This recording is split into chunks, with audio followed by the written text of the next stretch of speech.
ढेंकानाल जिला परजंग बजार स्थित सत्यम पैलेस रे बीजेपी पक्षरु एक सांबादिक सम्मेलन अनुष्ठित हो जाइछि।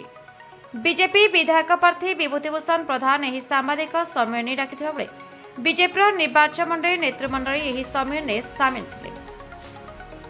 तेबे परजंग निर्वाचन मंडली तांको बीजेपी प्रार्थी भावे घोषणा करथिबा बेले अंचल विभिन्न समस्या तथा शिक्षा स्वास्थ्य गमनागमन कृषि जलसेचन शीतल भंडार आरंभ कर बेकारी समस्या आदि को नहीं से आगामी निर्वाचन में लोकमानक निकट में पहुंची एक दृढ़ और सफल जनमत सृष्टि करें सूचना दी।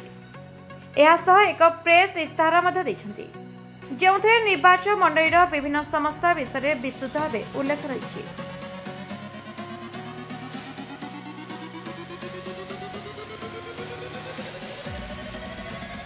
ढेंकानाल जसवंत परिड़ा रिपोर्ट दमन टीवी न्यूज।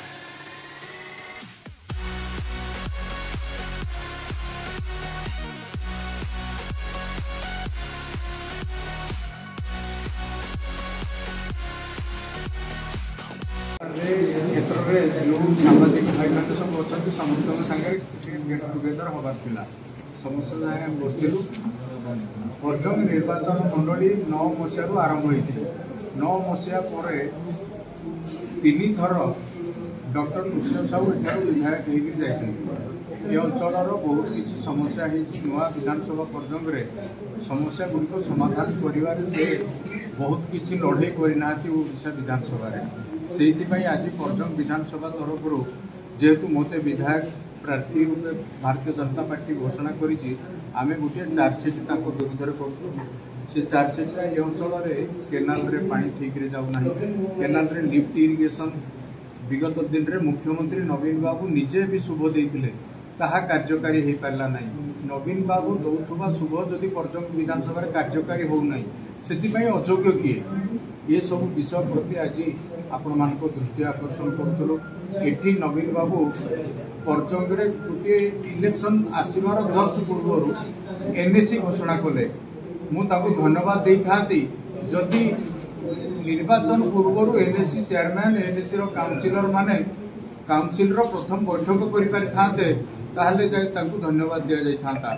घोषणा करदे हुए ना लोक मैंने घोषणा को जानी सारे एवं गुड़िए लक्ष्मी बस चलाउछन्ति से लक्ष्मी बस भविष्य से निजे जानी राज्य सरकार एटी जेतेबेले डॉक्टर साहू ट्रांसपोर्ट मिनिस्टर थिले सेतेबेले गोटे बिजु गाँ गाड़ी ददराघटी पर्यंत चलते 2 मास चलला नहीं जो दिन से मंत्रित्व गले से बिजु गाँ गाड़ी कुआड़ गला तार देखा भी मिलला नहीं।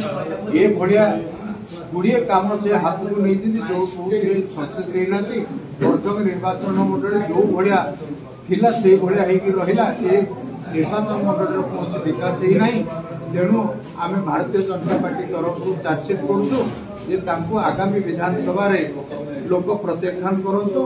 भारतीय जनता पार्टी एवं मोदी सरकार ओडिशा विधानसभा डबल इंजिन सरकार कहवाई नवेदन।